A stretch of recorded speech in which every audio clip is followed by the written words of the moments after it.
acho que por muito tempo eu retive de contar o meu testemunho. Primeiro, para mim mesma, porque era algo que me doía muito. E segundo, pela vergonha que me causava, pelo contexto que eu tinha nascido. Tudo que eu vou falar agora, se eu me emocionar, é porque nosso cérebro, ele não sabe. Ele é atemporal. Então, se eu tô falando aqui é como se eu estivesse revivendo. Eu já contei essa história muitas vezes durante terapias. Fiz vários trabalhos de ressignificar. Mas o nosso cérebro, como eu disse, ele é atemporal. Então, quando a gente conta algo que realmente mexeu muito com a gente é como se estivesse revivendo aquilo que a gente está contando. Então, não se impressione, não pense que eu não tô bem ou que eu não tô curada por eu estar contando, porque sim, se eu tô contando aqui, foi porque eu venci anos, muitos anos de silêncio para abrir o que eu tô abrindo aqui e vencendo a vergonha, vencendo os julgamentos, vencendo tudo aquilo que Satanás quis me dizer que eu não deveria estar aqui fazendo isso. Então eu sei que é pra glória de Deus a minha vida, meu testemunho é pra glória de Deus e eu não posso mais me calar. Então por isso eu tô aqui contando essa história pra você ver que não foi porque eu quis, eu sou forte, eu venci, não. Foi porque eu tinha um Deus que em todo tempo esteve comigo e me ajudando a vencer cada etapa da minha vida e me tornar a mulher que eu sou hoje. E antes de eu começar a contar meu testemunho, eu peço que você que já sofreu abusos, traumas e talvez esse vídeo te dê vários gatilhos, tá? Então eu quero te avisar que se você ainda não conseguiu lidar, não conseguiu elaborar todos os traumas, as coisas, eu sei que muitas vezes demora, né, pra gente entender tudo e pra ser curada de tudo. E tem coisas ainda que eu ainda tô sendo curada. Mas esse vídeo pode gerar gatilhos, porque eu vou falar coisas bem fortes, difíceis, mas que traz cura também. E talvez você se veja na minha história e você entenda que a sua história, a sua vida não foi uma vergonha. Você não nasceu pra dar errado ou no contexto de vergonha, talvez, da sua família, que você não tem culpa de nada disso. Você não escolheu. Você não escolheu o que fizeram com você, você não escolheu o contexto, a família que você nasceu, mas você tem escolha hoje de fazer, pegar tudo aquilo e transformar em algo bom, transformar em algo positivo para ajudar outras pessoas, assim como estou fazendo agora. Eu tenho sentido no meu espírito, já faz um tempo, de que eu preciso contar essa história. Por mais que essa história não seja só minha, por mais que tenha tido, sim, sido num contexto de vergonha para minha família, mas eu posso contar essa história porque eu sou a principal personagem dessa história. E hoje, depois que Deus ressignificou a minha história, eu não tenho mais vergonha, eu não tenho mais aquele sentimento de inadequação, de... Muitas vezes eu me perguntei, será que eu nasci só pra sofrer? Por que minha mãe não me abortou? Né? Meu nome é Ana Cláudia Carvalho Machado Garcia. Recentemente, né, alguns anos eu me tornei Garcia por parte do meu esposo. Mas durante muito tempo eu fui Ana Cláudia Carvalho Machado. Foi comprido, né? Eu sei.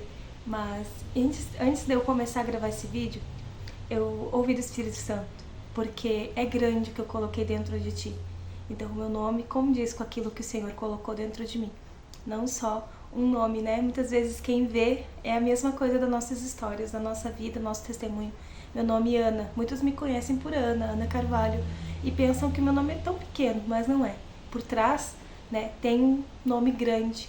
E às vezes o que as pessoas não veem, elas só veem uma pontinha, só veem uma faceta de quem nós somos, né? Só o nosso primeiro nome, digamos. E não vê toda a nossa história, do que a gente já passou. Exatamente 34 anos atrás, em 1991, eu nasci num contexto onde minha mãe tinha 15 anos quando eu nasci, porém, ela tinha tido um relacionamento, né, com o meu tio. Eu tinha 12 anos quando isso aconteceu.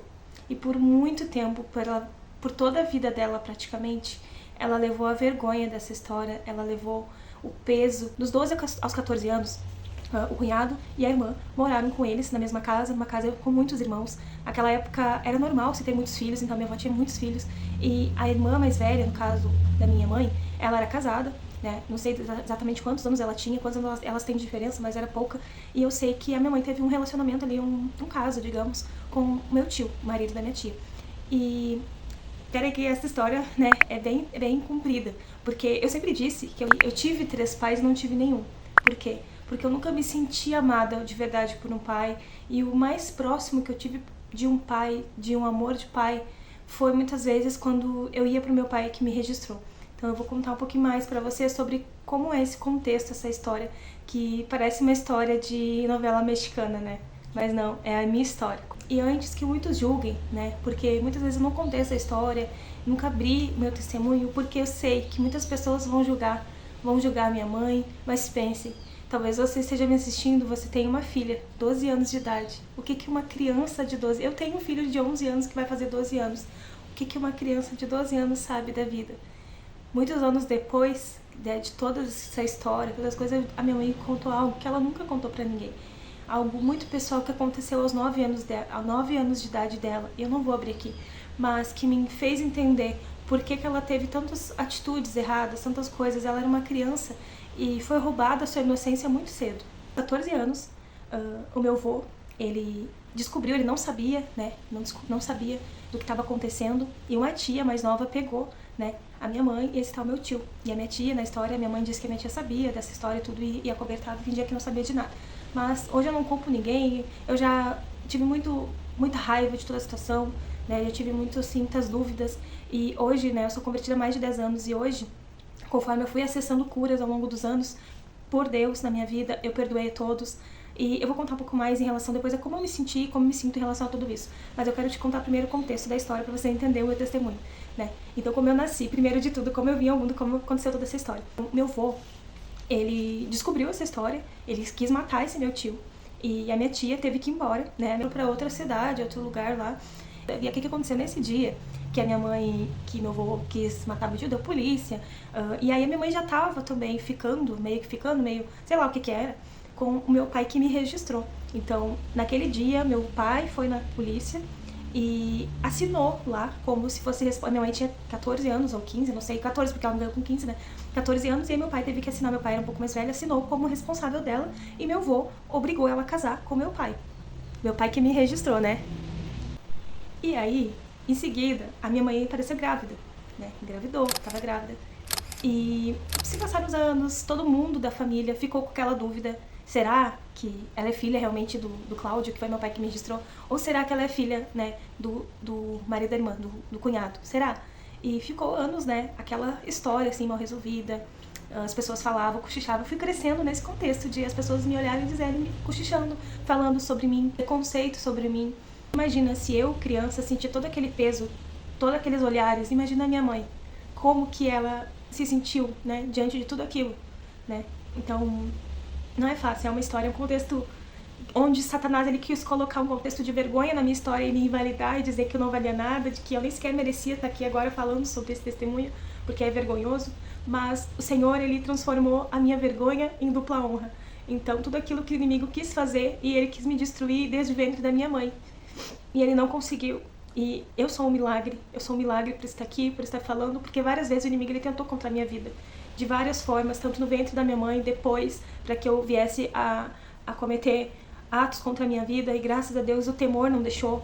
Eu fui crescendo, só que com 1 aninho de idade, a minha mãe, ela se separou do meu pai, que me registrou, né? Ela ficou com ele até meu 1 aninho, e conheceu uma outra pessoa, praticamente o dobro da idade dela, se separou do meu pai, né, que eu chamo de meu pai biológico, meu pai que me registrou, tá? Até hoje, pra resumir, até hoje eu não sei de fato se ele é meu pai ou não, mas eu tenho ele como meu pai biológico, porque ele me registrou, e eu me vejo nas fotos parecida com ele, e nunca fiz um exame de DNA. Já tive vontade uma época, quando comecei a mexer nas minhas emoções, a minha infância, um monte de coisa, eu tive vontade, mas hoje eu não tenho mais vontade de fazer nenhum exame, pra mim não importa, sabe? É uma decisão minha. E o meu padrasto, ele me criou durante a minha infância, né, toda a minha adolescência e todos os próximos capítulos dessa história de traumas, de dores que eu vou contar.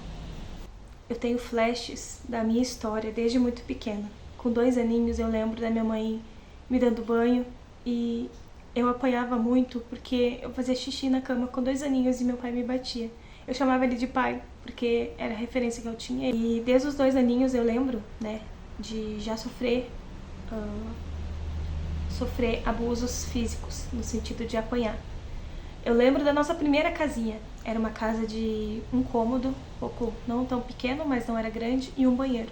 Banheiro úmido, me lembro como se fosse hoje, o banheiro que a minha mãe me dava banho. Geralmente quando eu fazia xixi, eu apanhava, ele me batia, e aí a minha mãe falava, pra que fazer isso? Sabe? E ele era uma pessoa assim... Aí já dava os primeiros indícios, né, de que tudo que iria acontecer anos depois. Mas a minha mãe estava cega. Passou-se algum tempo, ali naquela mesma casa, eu lembro de várias vezes, né, ele bebia, tomava caipirinha e eu bebia junto com ele. Não sei quantos anos exatamente tinha, mas eu lembro da minha mãe contar e de eu ir para o hospital com ferida no estômago, porque ele tinha me dado cachaça ali, né, e imagina uma criança tomando cachaça. Caipirinha, né, não sei quem conhece, é limão, limão, cachaça e açúcar, eu acho que é isso, caipirinha. E me dava ali, eu gostava e tomava, tipo, golinho, golinho, e eu lembro que eu fiquei com ferida no estômago por conta de tomar essa tal caipirinha com ele. Foram vários anos de muitos momentos de eu ver, né, ele agredir a minha mãe, anos, né, de muito terror, de muito medo, de chegar fim de semana, eu roía todinha as minhas unhas na sexta-feira, porque eu morria de medo. Chegar a sexta-feira de noite, ele chegava em casa, ele trabalhava. Pra vocês terem noção, todo mundo, eu morava numa comunidade em Porto Alegre, né, no Rio Grande do Sul. Todas as pessoas diziam assim que, nossa, ele é uma pessoa maravilhosa. Eles são realmente uma pessoa maravilhosa. Era um homem legal, era um homem bom. E quem via de fora não imaginava o inferno que a gente vivia dentro de casa. Muito medo do fim de semana. Chegava o fim de semana, eu não queria que chegasse. Eu dizia pra minha mãe, mãe, eu não quero que chegue o sábado e domingo. Porque era aquele terror.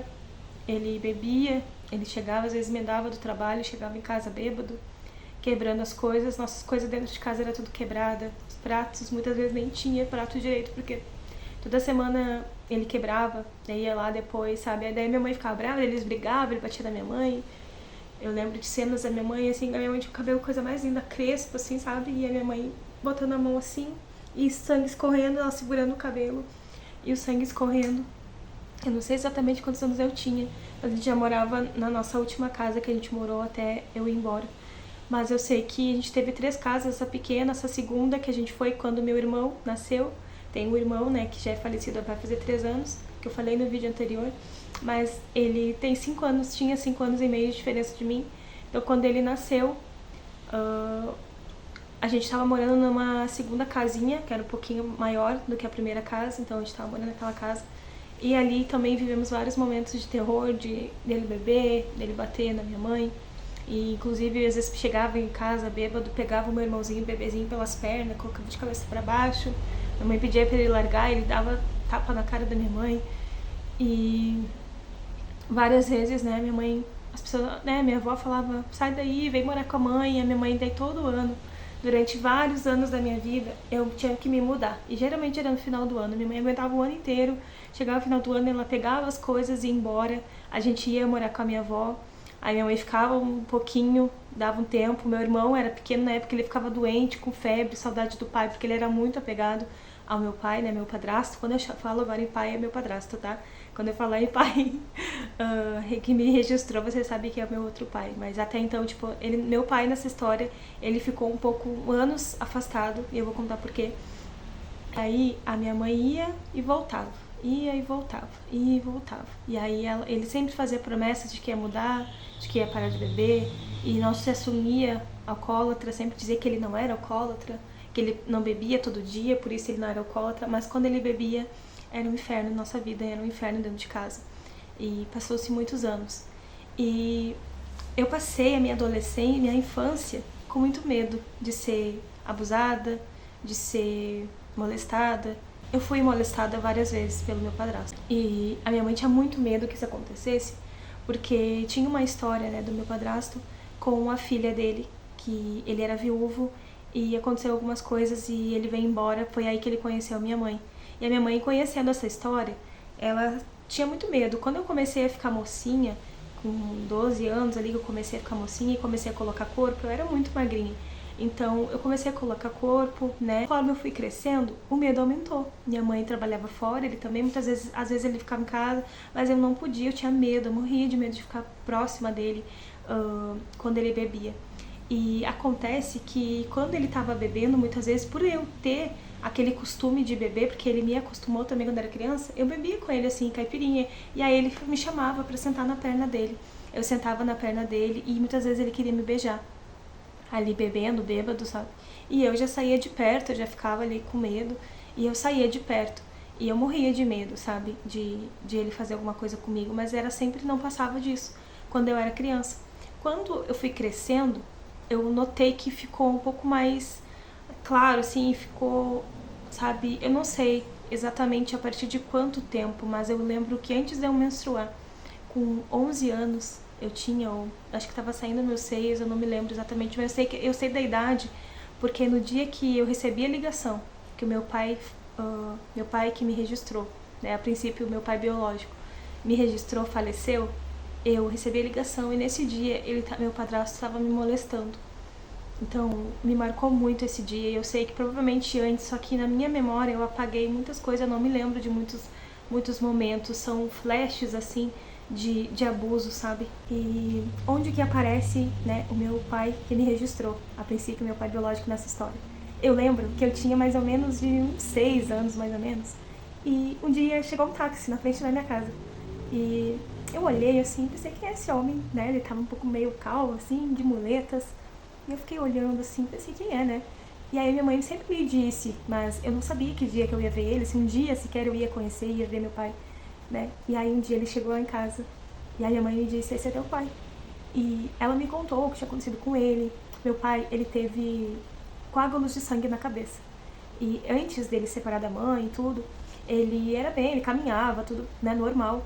E aí, e um detalhe, meu pai era cristão, meu pai era evangélico, e eu fui apresentada, eu digo, olha só, eu fui batizada 3 vezes. 3 pais, olha que engraçado, né? Tudo 3. Eu fui apresentada com 15 dias na igreja evangélica, na Assembleia de Deus, com 7 anos, porque muita gente ficava falando da minha mãe que ela tinha que me batizar. Eu fui batizada na igreja católica e não me lembro exatamente, 10 anos atrás, hoje eu tenho 34, com 24 anos, eu me batizei na igreja evangélica Assembleia de Deus. Eu reafirmei meu compromisso com Cristo e morri pra mim e nasci de novo em Cristo. Então, olha só que legal, né? Então, na história do meu pai, como que eu conheci ele? Ele chegou lá e a minha mãe falou, né, teu pai. E aí ele teve coágulo de sangue na cabeça e ele ficou por algum tempo em coma. Ele fez uma cirurgia, ele ficou em coma. E ele, quando se recuperou, ficou anos em recuperação, ele ficou um tempo de cadeira de rodas. Ele era caseiro, né, numa casa de uma senhora e um senhor. E ele ficou lá morando com eles cuidaram dele, inclusive até o último dia dele ele viveu com eles lá. E aí, quando ele se recuperou, ele tinha muito desejo de me ver. E meu pai, ele tinha muita vontade de me ver, de me conhecer, só que muitas pessoas colocavam medo nele, né? Diziam pra ele que meu padrasto ia bater nele, que meu padrasto ia matar ele, e falavam várias coisas e ele acabava ficando com medo e não indo. Mas depois que ele se viu próximo de morrer, né? E ele me contou uma vez que o médico disse pra ele que ele poderia ou ficar paraplégico ou cego. E ele disse assim, eu não quero ficar cego, porque eu quero ver minha filha. Eu quero conhecer, eu quero ver mais uma vez o rosto da minha filha, que faz anos que eu não vejo. Ele me viu até, provavelmente um aninho, depois não me viu mais. Então ele queria muito me conhecer. E ali foi passando os anos, né? Ele ia lá em casa, ele sempre me levava uma coisinha, uma bonequinha, um brinquedinho, me levava algumas coisas, dava dinheiro quando ia embora. E por muito tempo, né? Por muito tempo, entre aspas, porque eu tive muito pouco tempo com ele. E digamos que eu conheci eles com 6 anos e ele faleceu, eu tinha 11 anos. Então, digamos, foram 5 anos de convivência, mas nos primeiros 2 anos, ali eu lembro, né, no início, não sei quantos anos exatamente, mas tipo, os primeiros 2 anos, digamos, ele ia lá em casa e eu via ele como alguém que ia me dar alguma coisa, que ia trazer um presente pra mim, né, que ia me agradar.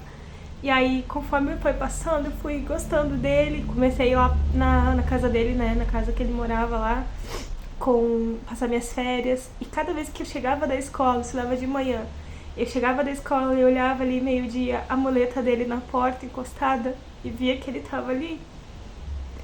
Eu ficava tão feliz, porque eu me sentia amada, eu me sentia que alguém realmente gostava de mim, se importava comigo.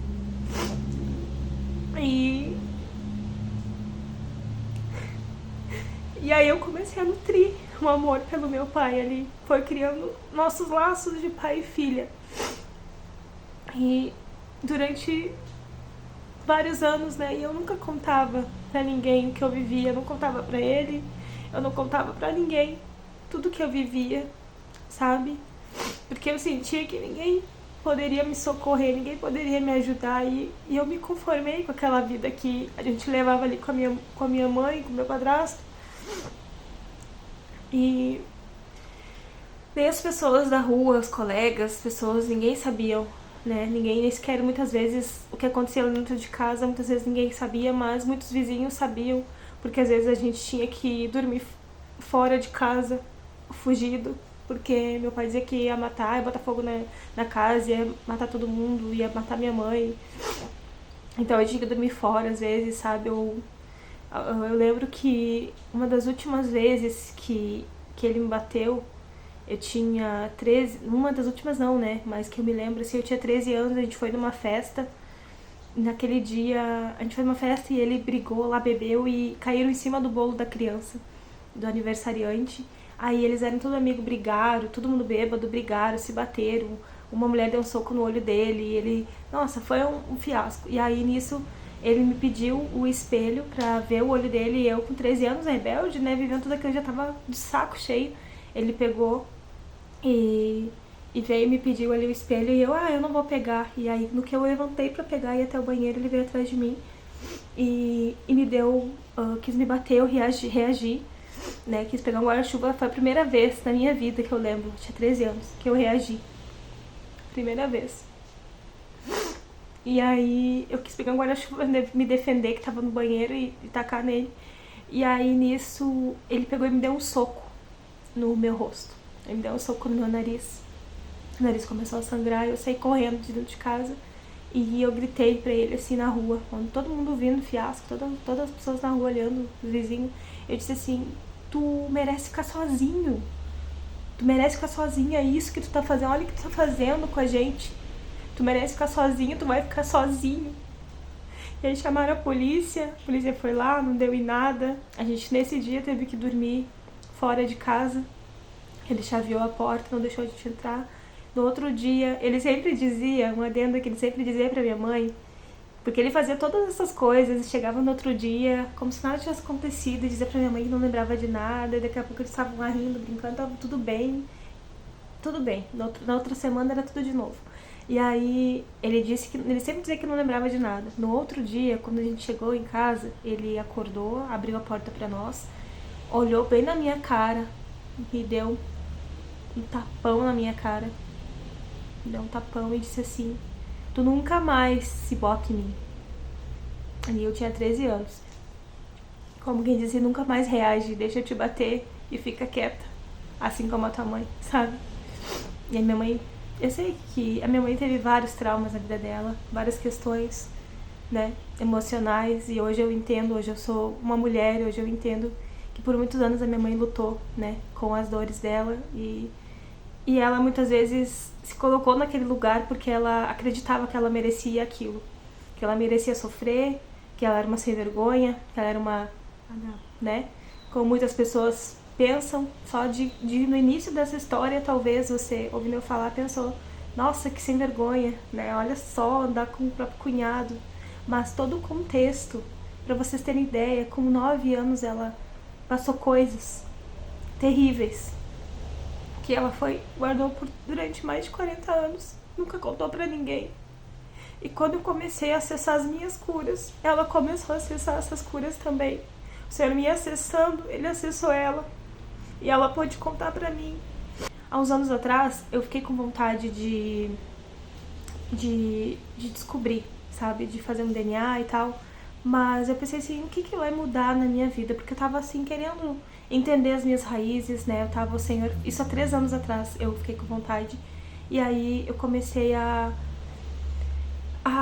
ter aquela vontade, primeira vez, de fato, sabe? Eu perdoei o meu tio, porque eu tinha muita raiva dele. Até que ponto foi concedido, não foi no início, como é que foi toda a história, então não sei, né? E sempre recai a culpa sobre a mulher. Ah, a mulher é sem vergonha. Olha só, os anos foram passando, né? 14 anos, eu conheci, então, um homem Olha como as histórias se repetem, com o dobro de idade, dobro da minha idade.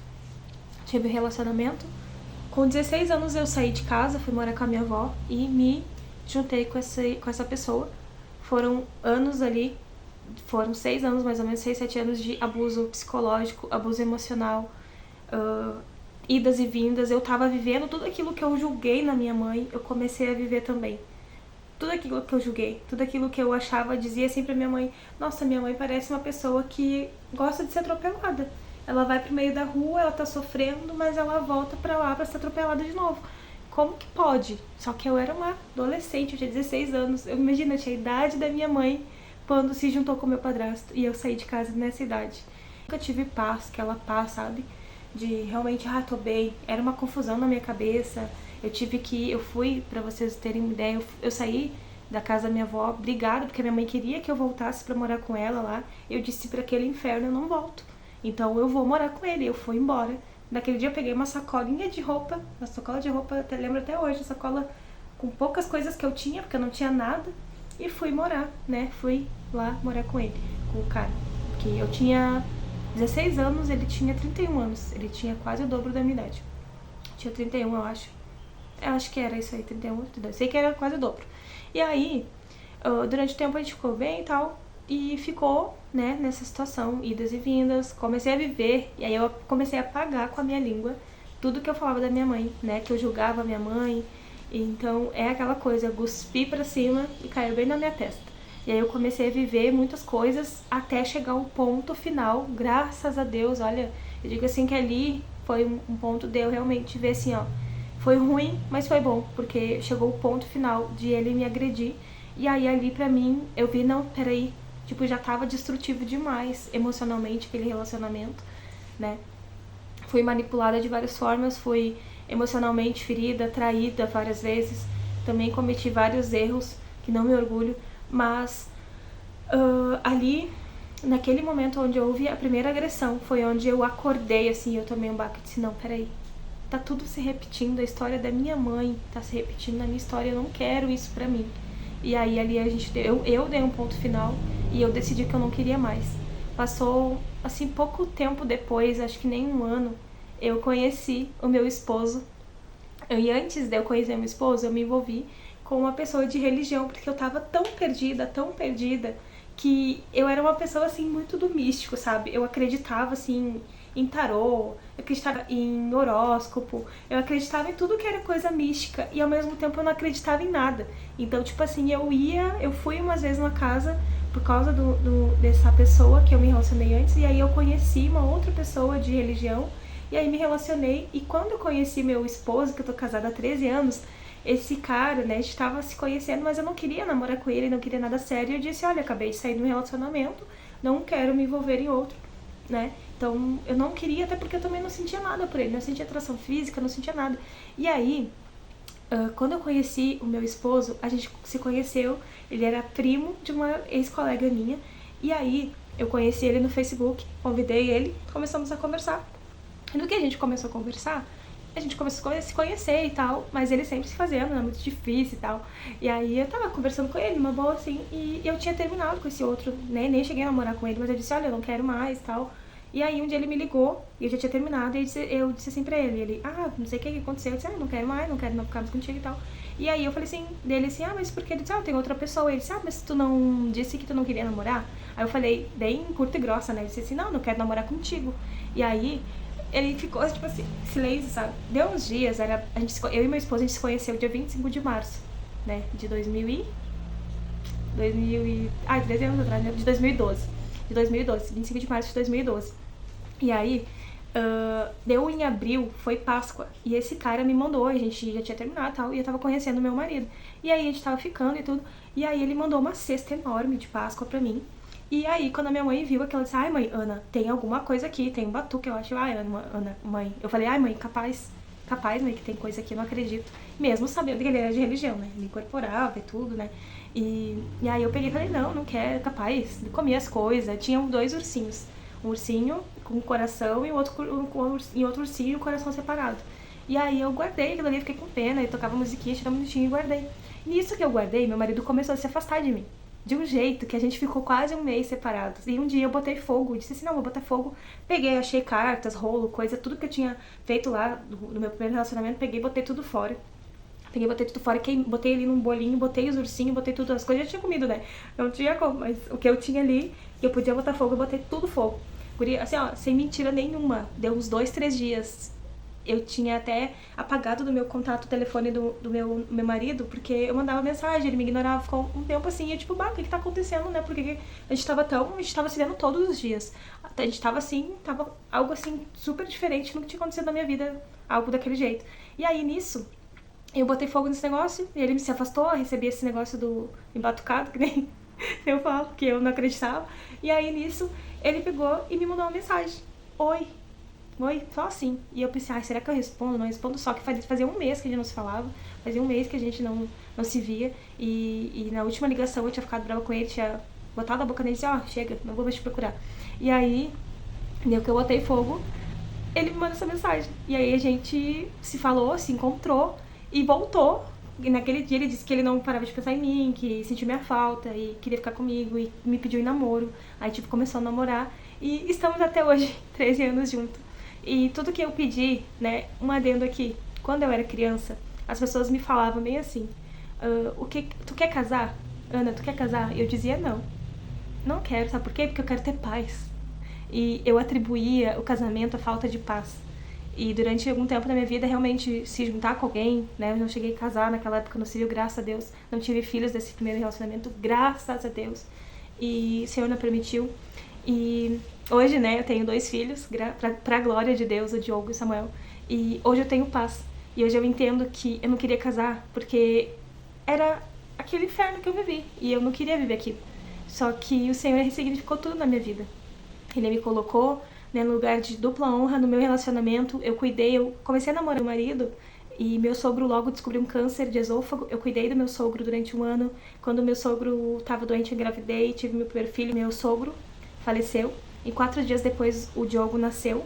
Então ele foi um presente de Deus na nossa vida e trouxe alegria, né, em um momento tão difícil da nossa vida, da vida do meu esposo. Então eu fui uma nora, né, eu fui uma nora que cuidou do sogro mesmo, tendo entrado tão recente na família, e construir essa história de dupla honra que Deus me honrou. E tudo aquilo que eu tinha sido no meu passado, tudo aquilo que muitas vezes me apontaram, me julgaram, que eu não valia nada, que eu era uma pessoa errada, não sei o quê. Tudo que eu tinha vivido tinha me conduzido para escolhas erradas. Tudo que eu tinha passado tinha me feito fazer muitas coisas que eu não me orgulho, mas quando eu decidi, e eu me lembro, né, de um dia dizer para Deus, Senhor, eu não quero mais ser um pedaço de carne, porque eu procurava um amor de um pai, um amor de um carinho, sabe, muitas vezes em homens mais velhos. E graças a Deus que o Senhor, ele me transformou, e no meu processo foi me fazendo entender de que nada daquilo preencheria. Não era um homem, não era uma pessoa, não era um pai, mas sim o pai que eu tinha, que era Deus. E quando há 3 anos eu tive um encontro real com a paternidade de Deus dentro da minha casa, eu tive um encontro real com a paternidade de Deus há uns anos atrás, há 3 anos atrás. E quando eu tive esse encontro, olha quão importante foi o Senhor se apresentar a mim como um pai. Porque eu tinha uma visão de pai totalmente errada. Por conta da minha criação, por conta daquilo tudo que eu tinha vivido, eu via Deus como um Deus carrasco, eu via Deus como mal, eu via Deus como se eu tivesse que ser obediente o tempo todo, eu não pudesse cometer um erro. Porque quando eu era criança, mesmo que quando não bêbado, meu pai, a gente cometia um erro, deixava cair um controle, apanhava, era espancado. Qualquer coisinha a gente apanhava, não sabia resolver nada conversando, então só o olhar deles muitas vezes me fulminava, eu morria de medo e já ia dormir mais cedo, acuada, com medo. Então, quando eu conheci a paternidade de Deus, eu comecei a entender que Deus não era nada daquilo que eu tinha criado na minha mente, que Ele era um pai totalmente diferente, que Ele era um pai que me amava, que eu poderia errar e Ele não ia me abandonar. Que mesmo apesar de estar tão suja, muitas vezes no pecado, Ele me limpou. Ele me transformou em uma mulher de valor. Ele viu meu coração. Quando as pessoas só olhavam pra mim como um pedaço de carne. Ele viu meus traumas. Ele viu as minhas dores. Ele me entendeu, Ele me julgou. Ele me acolheu e me fez entender que eu era uma filha amada, que eu merecia ser amada e que eu não precisava ter medo. Até hoje, pra mim, é muito difícil viver a obediência, porque eu fui entendendo ao longo de todos os processos que eu tenho vivido, de que a obediência, ela é quando a gente consegue obedecer porque a gente confia na pessoa que a gente está obedecendo, confia em seus planos. E muitas vezes o Senhor me falou coisas, me pediu coisas, eu consegui obedecer, mas muitas vezes tardiamente. Então, obedecer tardiamente é desobedecer. E eu entendi que muitas vezes eu não obedecia às ordens de Deus porque eu não confiava nele. Eu ainda tinha medo de confiar. Eu escrevi várias canções que eu creio que eu vou colocar como poema, eu vou cantar elas aqui ainda. Mas essas canções, elas são curas. E no primeiro dia que eu fiquei 4 anos sem louvar na igreja. Quando eu fui no culto, depois essas experiências que comecei a viver com a paternidade de Deus, eu fui convidada para louvar e eu tinha escrito um louvor, escrito algumas coisas que o Senhor tinha me dado e um testemunho, né, que eu vou compartilhar alguns sonhos, algumas coisas também que o Senhor foi me dando nesse processo, sabe, foi me curando também. E no primeiro dia que eu fui no culto após 4 anos, o Senhor me afirmou a minha identidade lá. Não só de adoradora, mas Ele disse que tinha colocado algo dentro de mim e por medo eu tinha enterrado. E eu tinha tido um sonho naquela semana sobre talentos que o Senhor falava, que eu tive um sonho que eu via Satanás e eu começava a louvar e ele botava a mão nos ouvidos, retraía todinho. E aí eu dizia assim, eu vou parar de louvar, quem sabe eu paro, eu tô incomodando. E aí quando eu disse que eu ia parar, ele começou a dar gargalhada e ficou muito feliz que eu ia parar. E aí é exatamente isso que o inimigo quer nos parar, né? Porque ele se incomoda, o inferno se incomoda, o que eu tô fazendo agora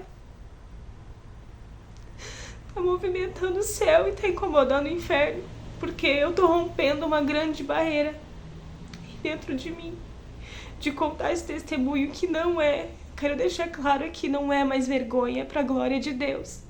Não importa quantas pessoas te digam, muitas pessoas vão te dizer, é vergonhoso a tua história, é vergonhoso o teu testemunho, não conta, esconde. Pega lá, esconde como é que eles disseram que escondeu os seus talentos, esconde, enterra isso. Enterra, mata isso, mas tem coisas aí na tua história que você não pode enterrar, que você não pode matar, porque faz parte de quem você é e o mundo precisa saber, pessoas precisam saber que elas não são um erro, que elas foram escolhidas desde o ventre da sua mãe. E a minha tia, ela quis dar remédio pra minha mãe quando a minha mãe tava grávida de mim. Uma tia por parte de pai falou, o marido dela era farmacêutico, na época era um alto cargo, né? E aí que tinha acesso a remédios e que falou pra ela, eu te dou, como pego pra ti lá e tu toma e aborta. E aí ela disse que não quis, ela disse não, agora tá feito, eu vou assumir. E eu admiro. E a minha mãe sempre disse, Ana, que bom que eu não te abortei, que bom que eu não te tirei. E durante esses anos de conversão, fui em encontros com Deus, eu fui em várias coisas que eu participei. E o primeiro encontro com Deus que eu fui, o Senhor me levou no útero da minha mãe. Eu me sentia rejeitada, eu me sentia um erro, eu me sentia uma tragédia, uma vergonha na vida da minha família. Por que eu tinha que vir ao mundo pra causar essa dor na minha mãe? E aí o Senhor me levou no útero dela, e lá me vi, e ele disse assim pra mim, eu te escolhi desde o ventre da tua mãe. Naquele dia eu me senti assim tão amada. Foi a mesma sensação que eu senti quando eu vi as muletas do meu pai na porta. Foi a mesma sensação de amor, de pai que eu senti. De dizer, eu te escolhi, eu te trouxe até aqui, porque eu te escolhi, porque eu te amo. E a vergonha, ela não pode esconder aquilo que eu fiz, aquilo que eu te criei pra ser. Que bom que eu consegui vencer e abrir meu coração, né?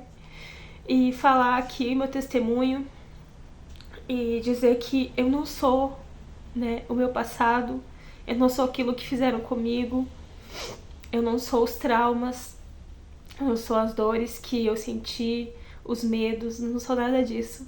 Eu sou uma vitoriosa, uma mulher que escolheu, né, apesar de muitas vezes me sentir paralisada pelos traumas, pelas dores, por muitas vezes inconscientemente ainda paralisar porque eu me sinto incapaz, que eu tenho medo. Muitas coisas eu cresci, eu nem falei tudo aqui, isso foi coisa que aconteceu. Eu não falei tudo que eu ouvi, né, do meu padrasto, tudo que eu ouvi das pessoas. Eu ouvi cada coisa terrível sobre mim e aquilo ao longo da minha vida foram criando a minha identidade. Só que durante esse processo de conhecer a paternidade de Deus, o Senhor foi me devolvendo, me refazendo. E é assim que eu me sinto, sendo refeita a cada dia e me reencontrando, me conhecendo, conhecendo quem eu realmente sou, a minha essência, e parando de me esconder, porque eu sei que o que eu carrego é lindo, sei que o que eu carrego é grande pro reino. E por isso que Satanás tantas vezes quis destruir a minha vida, porque aquilo que eu carrego, somente eu carrego, assim como qualquer uma de nós, cada um tem a sua história. Então não enterre os seus talentos, não deixe, não faça a alegria de Satanás, enterrando aquilo que o Senhor te deu. Sabe, o Senhor falou comigo nesse sonho que tem muitas pessoas enterrando os seus talentos e fazendo a alegria de Satanás. Que nós não sejamos mais uma delas, que a gente possa entender que aquilo que o Senhor colocou em nós é para ser usado para o reino.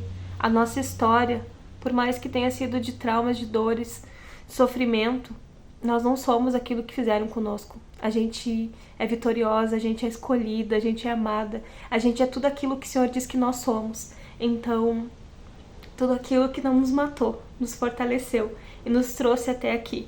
Então, espero que esse testemunho tenha te edificado e te abençoado e te feito ver que você não é uma vergonha, que tudo aquilo que te aconteceu, eu não sei, de verdade, eu não sei qual é o seu testemunho, mas você precisa contar para si mesma.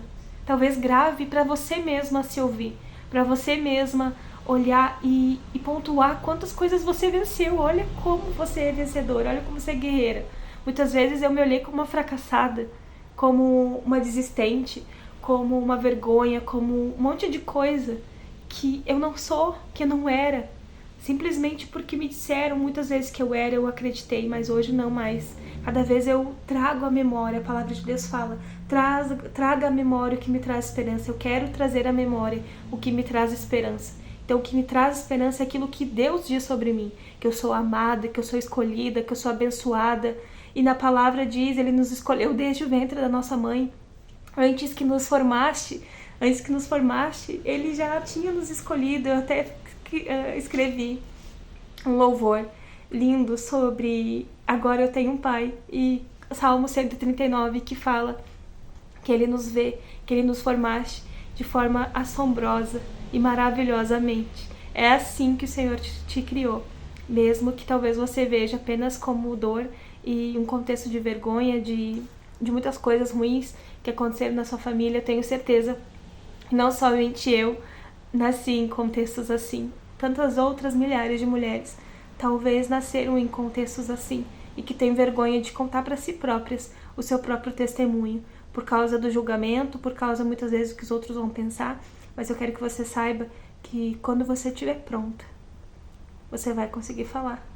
Ainda que você chore, você já foi curada, porque o Senhor, Ele quer usar o teu testemunho para alcançar outras vidas, assim como Ele está me usando agora, para falar com você.